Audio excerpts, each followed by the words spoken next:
Hello साथीहरू, welcome to my mini blog. आज चाहिँ म बफ सुकुटी पकाउनलाई तयार गर्दैछु हैन। कसरी पकाउँछु भनेर म तपाईलाई देखाउँदैछु है साथीहरू।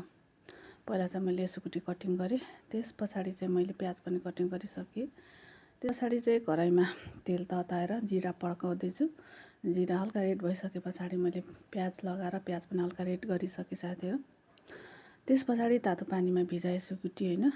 भिजाइसके पछाडि मैले टमाटर पनि कटिङ गरेँ। त्यस पछाडि प्याज रेड भयो हैन। रेड भइसके पछाडि मैले चाहिँ सुकुटी लगाइसकेँ साथीहरू। मेरो सुकुटीको साइज चाहिँ अलिकति ठुलो भएको छ, तर पनि ठिकै छ, केही हुँदैन, आफै खाने हो हैन।